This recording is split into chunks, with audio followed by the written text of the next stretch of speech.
I wanted a place for people to receive authentic guidance and practical ways to awaken. Thought-provoking, paradigm-shifting, and empowering. This is about expanding our human consciousness to create a wave of new possibilities. I'm Dr. Theresa Bullard, and this is Quantum Minds TV.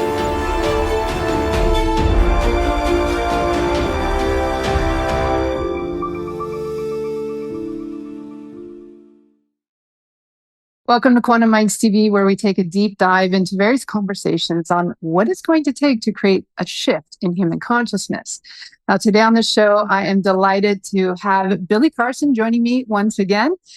Billy is the founder and CEO of Forbidden Knowledge TV, as well as the best-selling author of The Compendium of the Emerald Tablets and Woke Doesn't Mean Broke. He's also the winner of the 2022 Stellar Citizens Award. Now, Billy's also earned a certificate of science with an emphasis in neuroscience at MIT and a certificate in ancient civilizations from Harvard University. Now, among Billy's notable achievements, he is also the CEO of the First Class Space Agency based in Fort Lauderdale, Florida, which is involved in research and development of alternative propulsion systems and zero-point energy devices, which is very relevant to our conversation today. So welcome, Billy, to Quantum Minds TV, and thank you for joining me again and being my distinguished guest. It's great to be back. Thanks for having me. So today's topic is going to be a different one for my audience because I really wanted to bring some attention to the disclosure that is happening of UFOs or UAPs, as they're calling them now, unidentified anomalous phenomena, I believe is what UAP means. Yep. And unidentified aerial phenomenon. Aerial, but also they're submersible, right? So under the waters. Yes. I think they've renamed that to anomalous. It's anomalous in some way.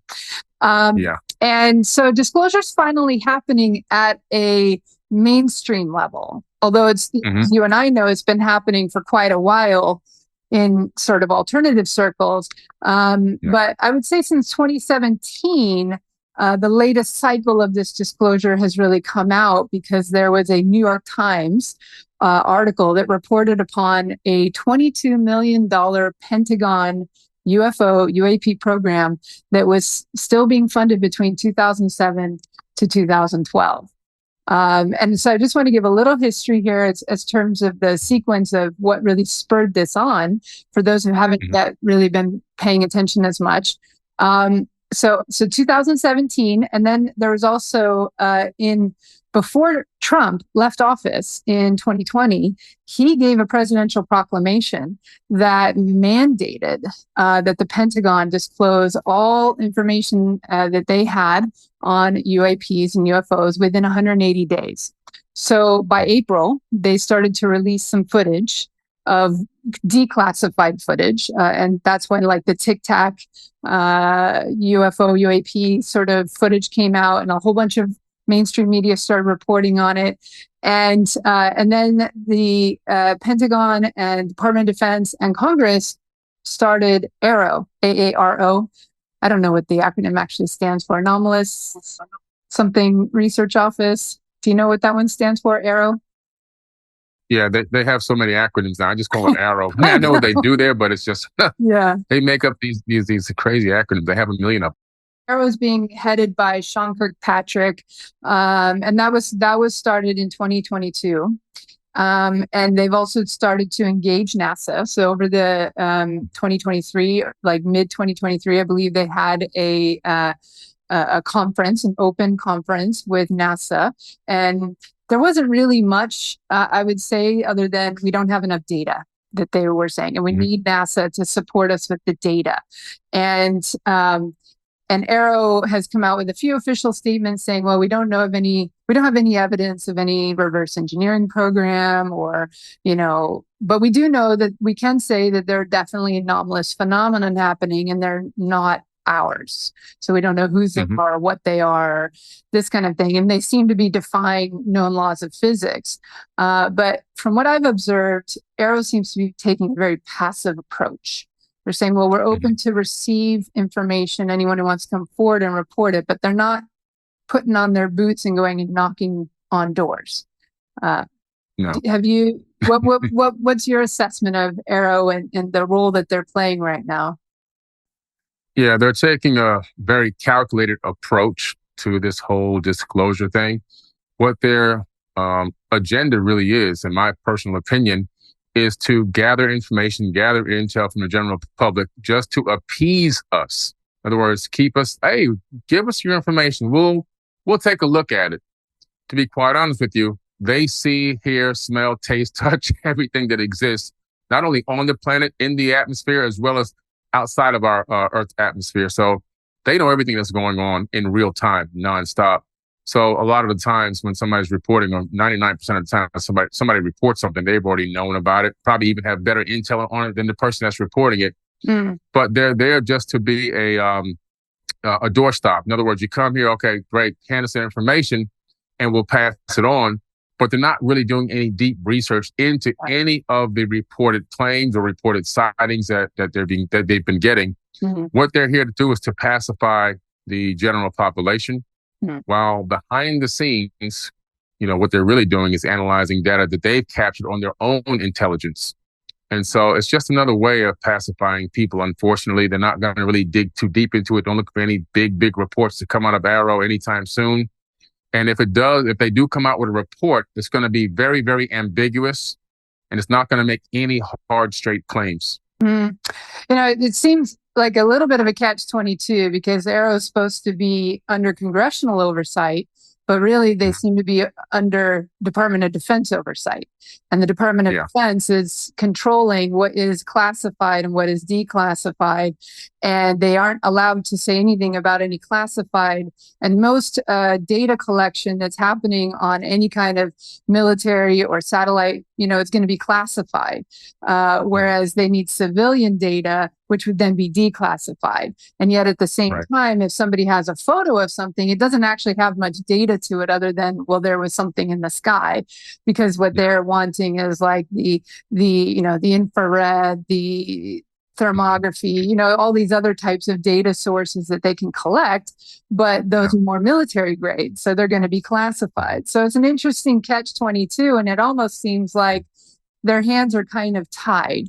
And so there's not a real effort, to make it happen, but they want to make it scientific. But that's why they're engaging the NASA and other scientists. And I do appreciate at least that they're trying to engage the scientific and academic world and destigmatize, because the stigmatization of this topic has been a real impediment to the whole disclosure process. So, have you encountered, because this is more your field, so have you encountered that much of that stigma effect still? Well, no, it's starting to really break down. People that used to hear me talk about UFOs and aliens and life on other planets, 10, 15, 20 years ago, are now all coming back to me saying, hey, I can't believe it. You were right the whole time. So they're starting to really believe it, and they're starting to ask more questions.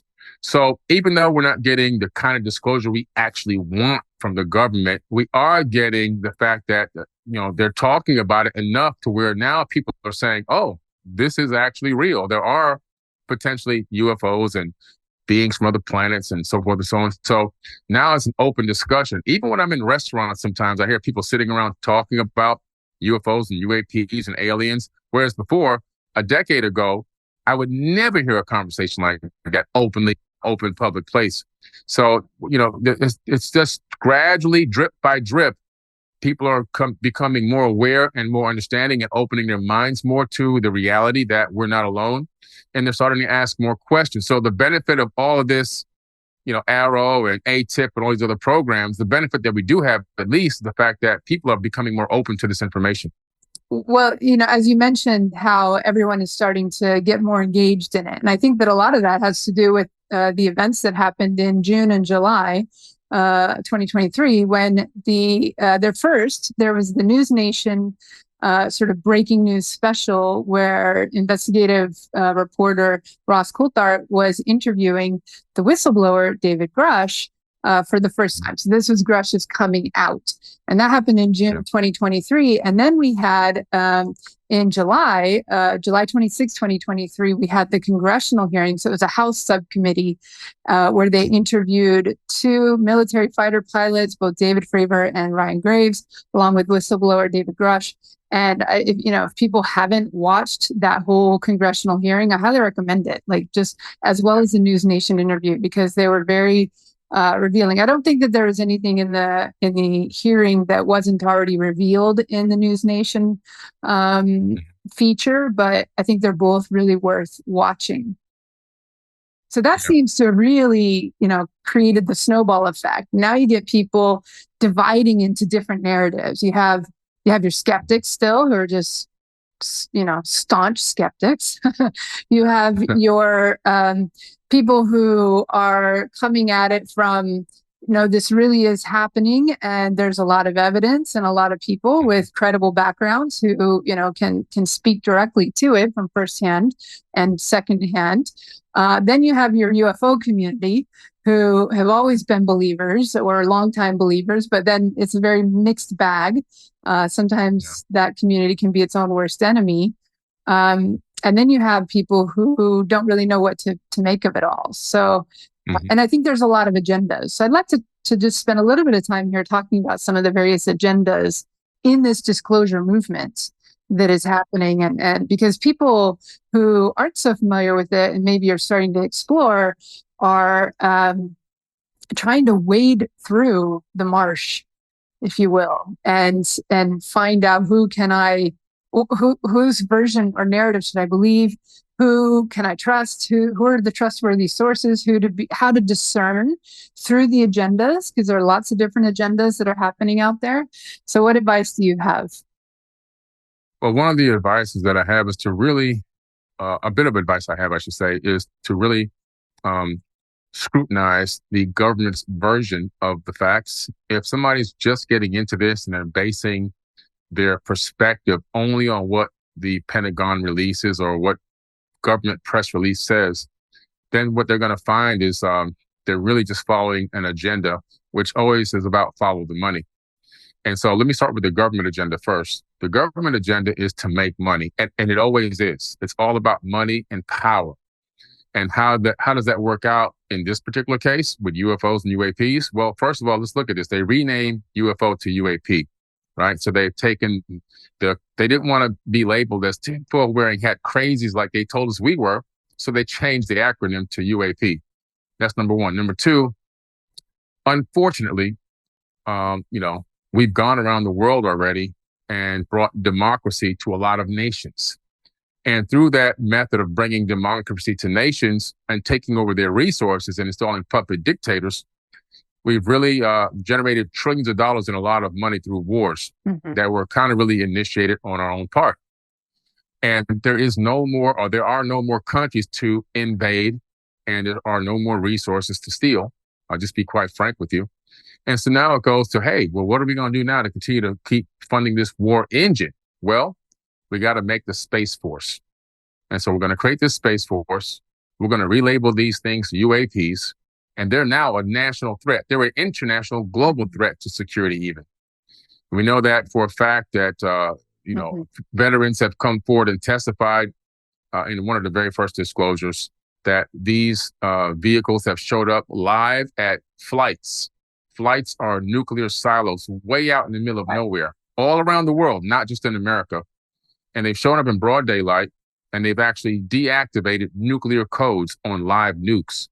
They didn't activate them, they deactivated them, sending us a message that, hey, you guys aren't going to use these, even if you wanted to. And so they realized, hey, let's flip this. We know they've showed up, but we're going to turn this into a negative. They can access our nukes. They can destroy the planet whenever they're ready. We should be afraid of these beings. And so in order to do this, we're going to need to fund trillions of dollars of U.S. tax dollars into this Space Force. Now, when you analyze what they're really doing, they're saying we've run out of places to invade. We have no more wars to fight. So now we got to take the war to space. And these beings are our next natural enemy. And so they're going to use a fear tactic to make the hearts of Americans flutter to get us to think that there's a threat in space that's coming to Earth to destroy us, and we have to now unify together to fight against this alien race, whoever they are. Yeah, and that goes back to, if I may, that goes back to at least Ronald Reagan, right? There was a quote of Ronald Reagan saying, what greater enemy could possibly unite the whole of humanity than a threat from outer space? And that narrative has been played out a number of times. So it's like the bigger enemy, the bigger enemy, the bigger enemy, that then justifies the war machine. And from that military perspective, especially as this was all coming out like in 2017, the narrative was so much like any mainstream media that was reporting it, it was always the potential threat. It's a potential, it's a potential threat. Yeah.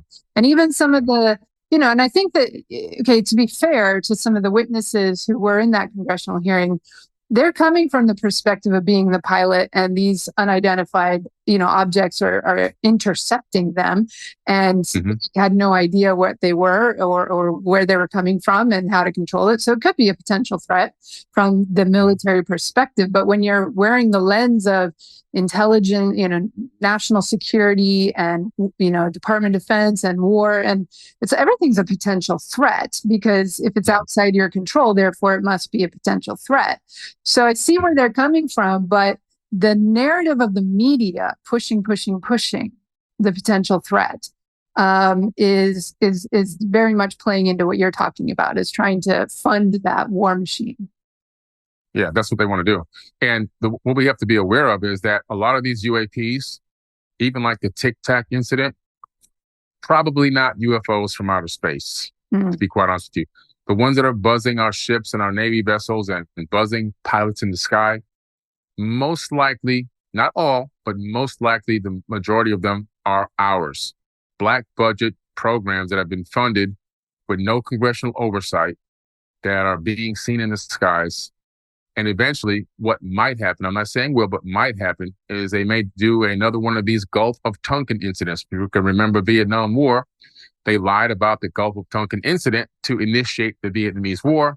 And in my mind, what they're doing is brewing up to the point where they'll take one of these UAPs that are black projects and have it appear to attack a ship, or maybe even actually attack one of our own ships, in order to drive more funding and revenue towards that Space Force and build weapons for space. And this is something that in David Grush's, witness report or whistleblower report, he did say that there is a multi-decade crash retrieval and reverse engineering program that's been happening, and it's so compartmentalized and secretized and sometimes privatized to protect its secrecy from various Freedom of Information Act and government oversight, but it's happening underneath and under no one's control other than their own.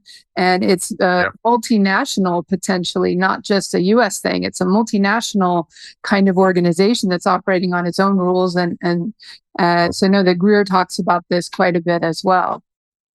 Yeah, that's a fact. I mean, like Grush said, we have vehicles not of this world, and bodies, fully intact bodies. So where are these things? Well, they're in an underground base somewhere being reverse engineered.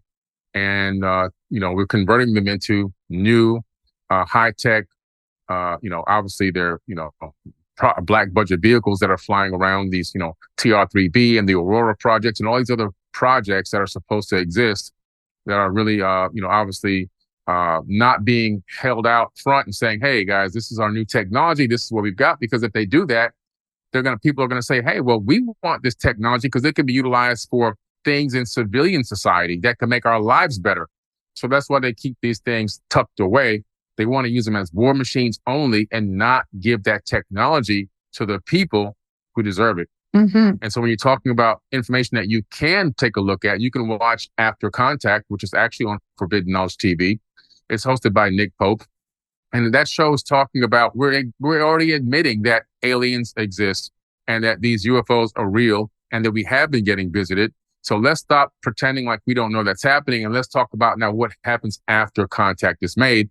And then there's a host of people that come on the show from various different areas of science and research and language and law and everything else to hypothesize ways that we can handle the fact of the point of after contact. We know it's here, we know it's existing, and mankind moving forward in collusion or collaboration with these people. What does that look like? Mm-hmm. And then, of course, you have Dr. Stephen Greer, who has a lot of documentaries on Amazon Prime and Netflix that have hit #1 multiple times, which talk about, for example, the newest one, The Lost Century, which talks about all these suppressed technologies that we're not getting access to, that have been discovered from reverse engineered, technology from these beings, and now have even gone into these new spaceships that even exist, that are, of course, whole technology that would free up mankind's problems for energy, for gravity, for water, and everything else. But they're holding these technologies away in these black budget, undisclosed projects. And it's really unfortunate. So, but you can look at Dr. Stephen Greer's work. You can look at shows like After Contact. You have to be aware of some of these UFO accounts and UFO sites that are online. I don't want to name them, but some of them are just utilizing the fame of it for agenda-based to get likes and views and generate revenue and money for themselves. There's a few YouTube accounts that just make up stuff or post stuff that's not real, or use AI images. I've seen AI now used so much to generate interest and views. It's like clickbait. Mm-hmm. And then they just generate the view, and they've made money off of your view. And then, but the information is false. And then those images, unfortunately, and those video clips have been getting passed around. Some have gone viral, and they're totally fake. They're just made by AI.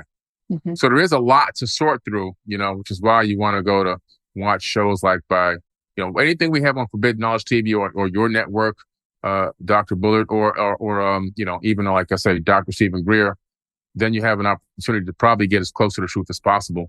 Yeah. But there is a lot of fake stuff out there, and there's so many AI images being passed around now as real UFOs and real video clips of UFOs that are just totally faked.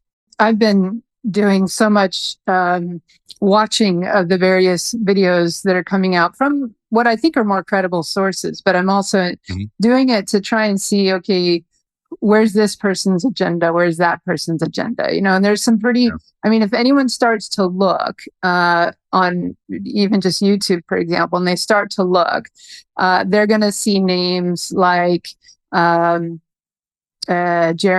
Corbyn, and they're going to see, of course, Ross Coulthard, who interviewed Grush. They're going to see Gary Nolan, who's a professor at Stanford, I believe. Yeah. They're going to see Avi Loeb, who's Avi Loeb at Harvard. So they're going to see certain very credible people who are coming out, and then they're going to see others who are coming, from the military side of things. Maybe they were involved, like Lou Elizondo, they were involved in, the intelligence community. And are they one of the people who's trying to steer the conversation according to the certain potential threat narrative, or are they really genuine? So there's so many agendas, and even a lot of agendas. It's crazy. Yeah, even people, like, there's certain funding, I think, coming out from some of the high tech, companies, maybe Tesla, maybe Google, maybe Amazon. Some of these billionaires who are interested in space travel, but they don't have a piece in the game because they're newer big corporations versus the old aerospace corporations that would have been around in the 50s when all of this started getting kind of divvied out, and they want in the game, and so they're pushing for disclosure. But again, there might be some selfish agendas involved. They have brilliant minds. I'm not saying that they shouldn't be able to have an opportunity to investigate these things.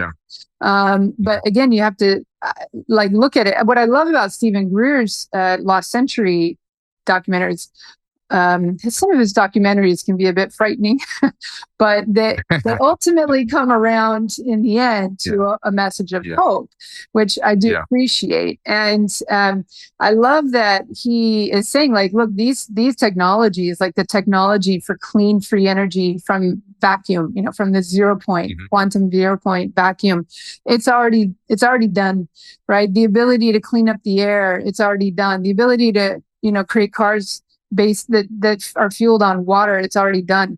Anti-gravitics is already done.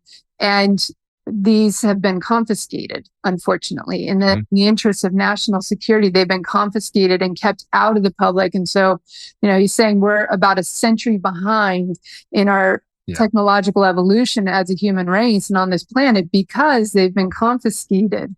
And it's time for it to come out, at least those things that could be used to support energy, cleaner energy, and create energy independence. But the problem with that is it's going to really upset the economy. So there are certain powers that be that don't want that disruption to come in. And so this is, I think, where the big battle, it seems like, is happening. There's the people who feel, no, the public is ready to know, and they have a right to know. And then there's, the war machine that still wants power and control. So it's like an old paradigm versus a new paradigm push, that struggle that's happening even behind the scenes right now. Oh, yeah, for sure. And what you're going to see is things are going to have to get slightly worse before they get better for us, because that's just the process of change and a paradigm shift. It's not that it's going to be all, a cakewalk all the way through until it shifts into a whole new economic type of a system, and a whole new slew of industries come out that are basically based on free and green and true help for the people of the world. There's going to be a process in between where things are going to get a little shaky, and people have to be aware of that, be prepared for that as well. We know that when the global sickness took over the planet, everything got shut down, and that, of course, crashed the stock market and everything else. So that was a period of time where you saw, okay, the world literally hit the off switch. Everything came to a complete halt, and then a switch was turned back on and everything came back. So my question is, well, if that can happen, well, every industry was shut down at the same time. Why can't we begin to shut down individual industries over a period of time? You give them a 4 to 5 year span to shut down and bring a new one up at the same time, right? You get out of, like, for example, these electric vehicles, they're killing the planet. Electric vehicles are the worst things that they ever invented on this planet. The lithium batteries and the cobalt, this is forced child labor coming out of Africa. Kids are using their hands to dig the ore out of the ground with their bare hands, and they're dying in these mines and in the middle of Africa. And then you have the fact that these batteries are toxic. They're more toxic than an engine block. It's better to have an engine block in the soil than it is to have a battery. And there's no recycling of these batteries because there's so many different versions of the battery, because they were made by open source, so everybody made a different kind. So the true thing here is to move into hydrogen-powered cars, which is where everything is going to go. Everything eventually is going to be hydrogen-powered. They'll use electrolysis to extract the hydrogen atoms from water, and that'll be pushed into the chamber for combustion, and we'll have clean running vehicles that way. But that's coming in the future. Electric cars are going to completely die out. But these things, you need to shut down the EV market, give them 5 to 10 years, and bring hydrogen up while that's going down. Yeah. It's not going to end the world. They have these concepts in their mind like, oh, if we do this, everything is going to come to a halt. Millions of people will be out of work. The economy's going to crash. Well, you guys turned the switch off and we closed the whole planet down and then turned it back on again. So there's no more fear in my heart, at least, that closing down an entire industry is going to collapse everything anymore. Now I know for a fact that that's not the case, but people seem to have forgotten already. We turned the planet off and turned it back on again. Yeah. So that means we can do that with anything we want.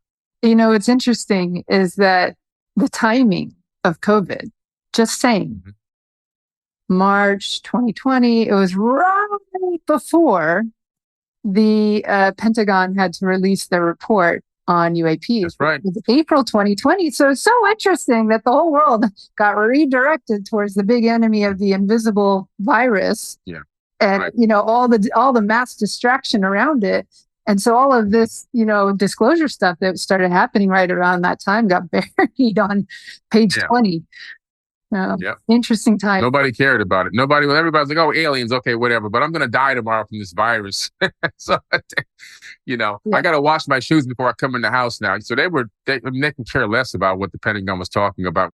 Right. Now we have no worry. We don't have to worry about the upsets of the economy if we have to shift from fossil fuel based or even solar, wind, whatever, into a true clean, limitless energy source, such as if we can tap into the quantum vacuum.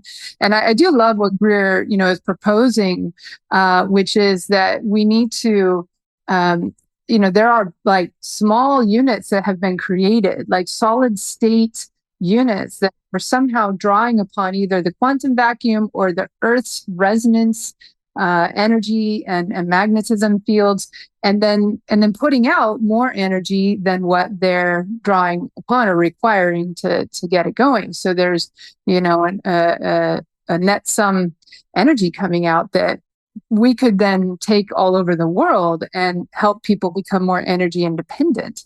So it would be a complete radical shift in the whole infrastructure. And then if you add on top of that anti-gravitics, where now we can have cars that, levitate. We don't need paved surface roads. We don't have as much friction.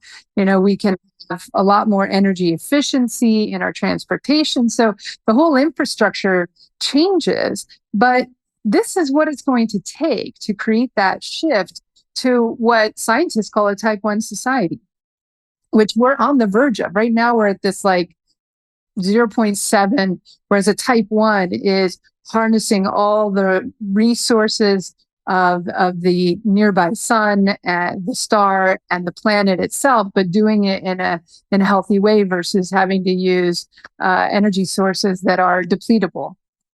So yeah, maybe you can share more, because I know you have your own research and a company that's into all of this tech stuff. So what else would you like to say about this?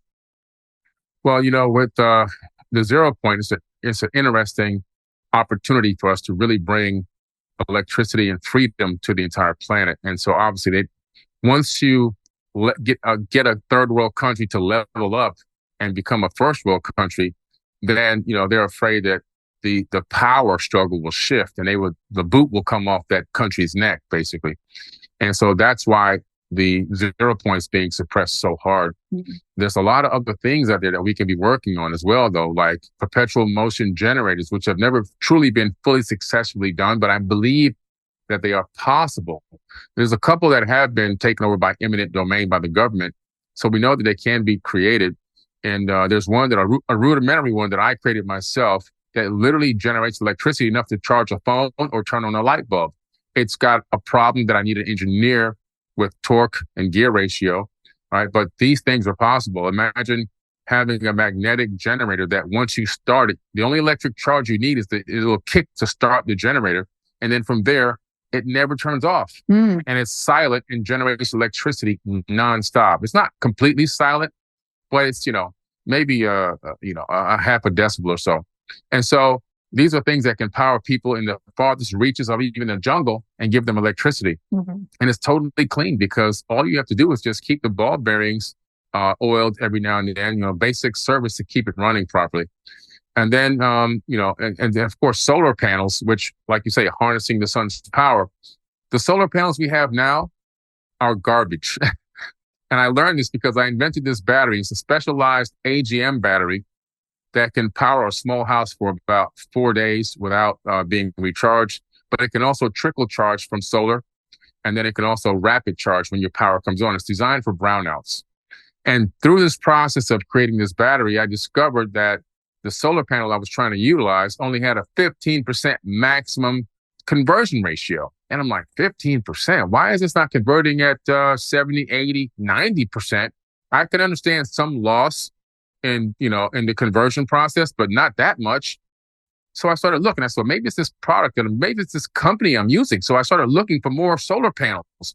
And every company I went to get solar panels, some of them were even 3%, 4%, 2%. I even found one that was 1% conversion. And I'm going, why are these panels not converting electricity? And so I contacted one company and they sent me the link to a government page. And basically it's a government order. It's a political order that they put into place. They got it passed a long time ago. And basically this bill bans the use of solar panels that can convert higher than 15%. Wow. Yeah. Talk about a very direct suppression of innovation and progress.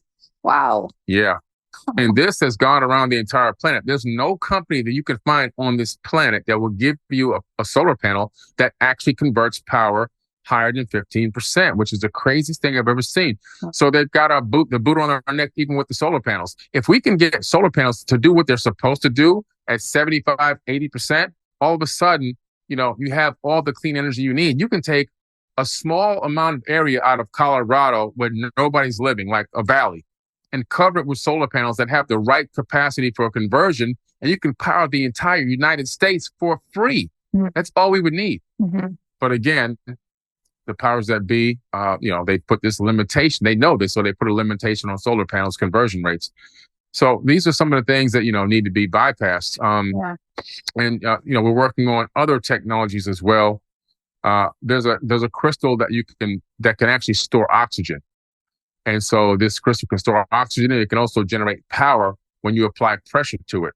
So it can store oxygen and it can create power, or it gives off power or energy, really. It gives off energy when you apply pressure to it. And it can be utilized even in an air tank. So air tanks can be reduced by 2/3 the size and weight and increase the amount of oxygen supply by 2/3 more. And it's just a crystal that has the capability of harnessing and holding in oxygen and releasing it on a steady rate. And it can also, the same exact crystal can release electricity or energy, which can be converted into electricity. So these are some of the technologies that we're working on and looking forward to bringing to open source. One thing that we're not going to do is we're not going to try and go for patents on this, because going for a patent would be a suicide mission. Or they're just going to eminent domain your idea and throw it on a shelf, and it'll never get out to the general public. And so, the concept we have is to open source it. That was another really good point of Stephen Greer's in the last century, is as soon as inventors try to patent or apply for a patent, it gets confiscated in the name of national security, or it gets taken and shelved. So the open sourcing idea, being really transparent, very much, and I think Elon Musk really proved that open sourcing your technology only aids the industry to grow. I mean, look at what he did with the electric car with Tesla. He created his own, showing people do want this, and it can be sexy versus just these sort of ugly kind of cars that were, the old electric cars are like, who wants to buy one of those and drive that? He showed it can be sexy, it can be efficient, it can be fast. And then he open sourced and he said, every other car manufacturer out there wants to know how we do our engines. Here you go, boom. And then, the market started to explode. And what I love there is it shows you can open source and you can make lots of money still by providing a good quality product and service. And that's it. Exactly. Yeah. So let's get these technologies out there, and let's get them in the hands of creative, entrepreneurial, innovative people, so that they can start, making all kinds of things that, maybe will solve some of the world's issues. And, I wanted to come back a little bit, because I think that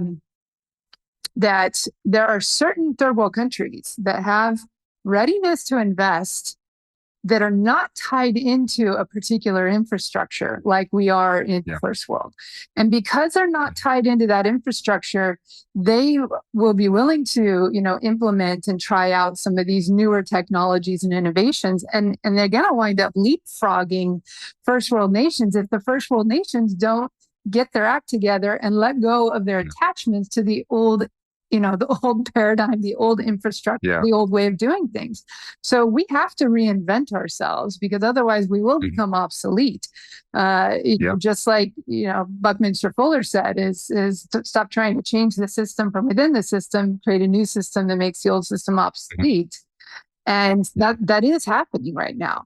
But unfortunately, we're the big machine is clinging to the old system. Yeah.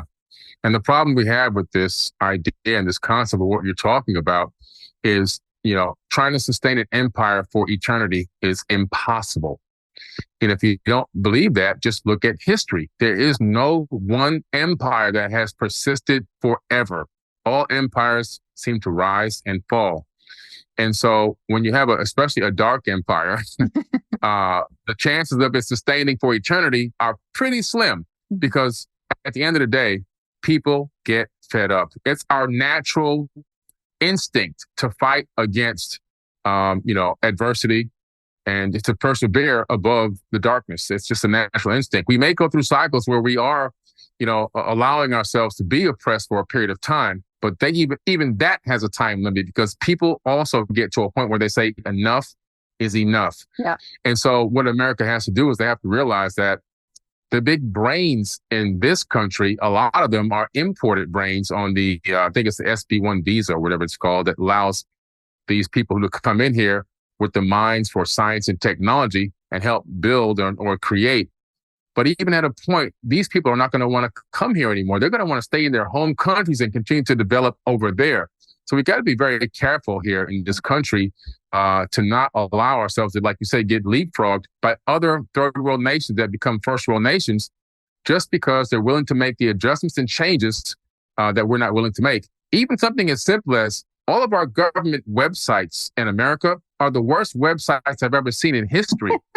These websites must be created by, I don't know, by monkeys. I don't know if it can't even be. Grade school kids can make better websites than these websites that we have here. So, something as simple as changing our own websites, which are horrible. I remember when Obama was president and they had the Obamacare. They kept crashing. You couldn't even go on the website and fill out the forms. So something as simple, even changing that infrastructure, that digital infrastructure, it completely needs to be wiped out and changed over to something totally new and upstream. So upscale. So we have to. We're falling behind at an enormous rate. And the only thing keeping us in our position right now is the military strength and the fear of the military. Other than that, we'd already have been taken over. Yeah, well, I like what you said about, nations rise and fall. And this even ties into an ancient Hermetic principle, the principle of rhythm, that, there are cycles and tides and all things rise and fall, empires and nations rise and fall. And then, you add that to the principle of polarity, where the swing of the pendulum to the left equals a swing of the pendulum to the right. And we're seeing that swing, back and forth right now. And it's going to these extremes. And so when we're, if you look at America, it's only a couple hundred years old. And in terms of its rise and fall time cycle, it's not quite at the end of the cycle, but it needs to do something to reinvent, to catalyze a new cycle. Otherwise it will go through that rise and fall. But then you go back to like ancient Egypt and certain other empires, they were thriving for 3,000 years. Now, so that puts things in perspective. It's like, now, what is it that they had that we don't have? And I think that the wisdom that was, ingrained within their society, from Vedic wisdom and the wisdom of Thoth and the ancient Egyptian sort of tradition, was very spiritual in its way. And so I think that in our world today, we're also going more and more and more secularized, and less connection to any form of spirit. I don't even need to talk about, it has to be a religious context, just any form of spirit. We're becoming more and more secularized. And so we're lacking the wisdom. And this is an important topic, I think, because I've often felt as, and actually this is at the core of why I left traditional physics as a researcher, was I saw that while our knowledge and our technology were advancing, it was starting to outpace our wisdom and how we were, what guiding principles we were using to apply the knowledge and the technology. So when I look at, this disclosure happening right now, and I look at the push of people like Stephen Greer and that we have to get these technologies out there that have been confiscated or suppressed, I agree that they need to come out there. But I also wonder about the impact of all of this on human consciousness. And is human consciousness at a level of wisdom that we could take these technologies and apply them towards the good, versus take these technologies and apply them just purely selfishly and out of greed or power and control in the same old paradigm? Regardless of whether it's in the hands of the few or the hands of the many, there's still an issue with human consciousness that I'd like to discuss with you. Oh, yeah. We definitely have to rise up a lot more. You've heard me say before that, mankind is still a baby trying to learn how to crawl and walk. I think we're crawling now pretty good. We just got to really stand up and take some really good, strong steps, because we've got to get to the point where we claim our birthright, which is a higher level of wisdom, understanding, and consciousness. Right now, I think the majority of people at their heart really have decent or good intentions, the majority of people. But the problem that we still have is we're so easily swayed to and fro by one agenda or one idea or concept or another. And it gets us so distracted that we lose sight of our true, pure loving self.